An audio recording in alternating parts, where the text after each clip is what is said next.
میرا دل بدل دے، میرا دل بدل دے، میرا دل بدل دے۔ بسم اللہ الرحمن الرحیم۔ محترم سامعین و ناظرین، حضرت ابو موسیٰ اشعری رضی اللہ تعالیٰ عنہ فرماتے ہیں کہ ایک مرتبہ میں نبی مکرم صلی اللہ علیہ وسلم کے ساتھ مدینہ منورہ کے ایک باغ میں بیٹھا ہوا تھا کہ اتنے میں تھوڑی دیر کے بعد ایک آدمی باغ کے دروازے پہ آیا تو نبی صلی اللہ علیہ وسلم نے مجھے بھیجا کہ جاؤ اور اس باغ کے دروازے کو کھولو، اس شخص کو اندر آنے دو اور اس کو یہ بشارت دو کہ تم جنتی ہو۔ میں گیا، جا کر دروازہ کھولا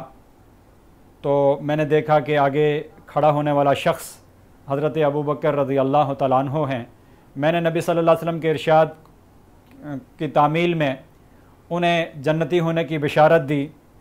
تو یہ بشارت سن کر حضرت ابوبکر رضی اللہ تعالیٰ عنہ نے اللہ تعالیٰ کی تعریف کی، بہت خوش ہوئے، اللہ تعالیٰ کی تعریف کی اور اندر تشریف لے آئے۔ پھر تھوڑی دیر کے بعد ایک اور شخص دروازے پہ آیا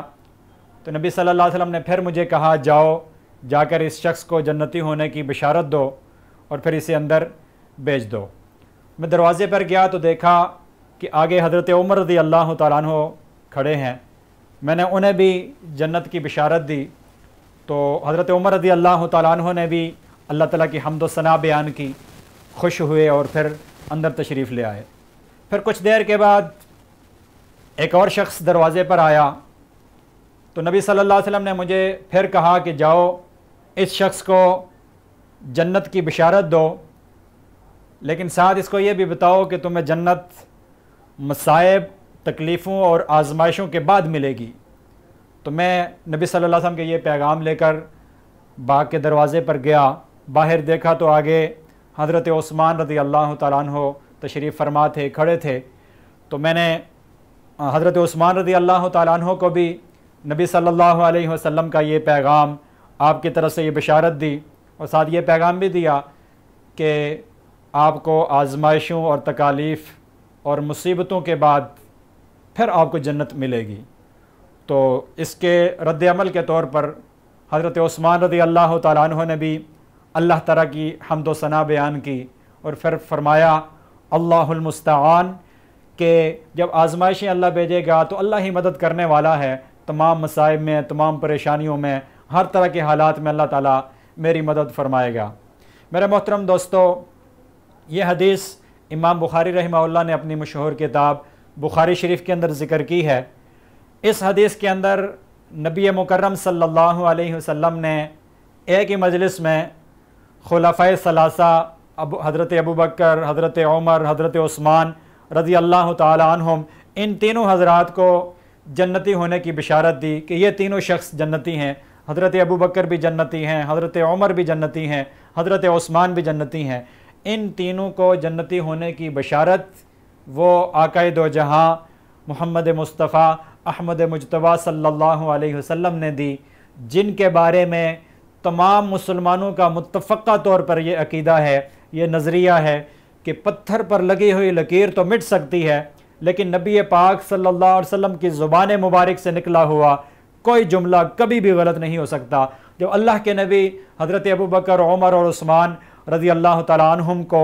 جنتی کہہ رہے ہیں تو پھر کسی اور کی کیا جرت، کسی اور کی کیا ہمت کہ وہ حضرت ابوبکر، عمر اور عثمان رضی اللہ تعالیٰ عنہم کو جنت سے نکال سکے۔ تو حضرت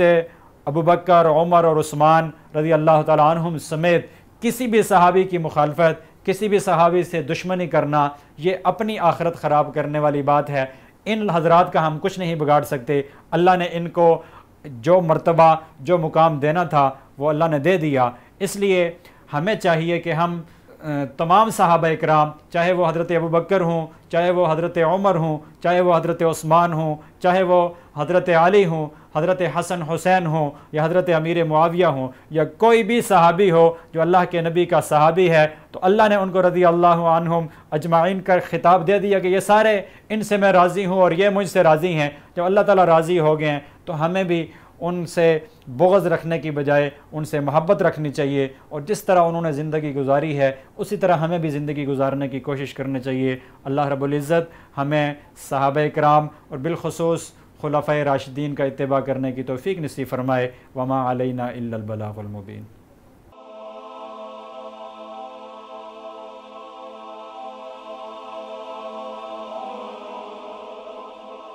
ایمان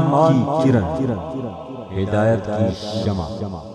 وصال اردو۔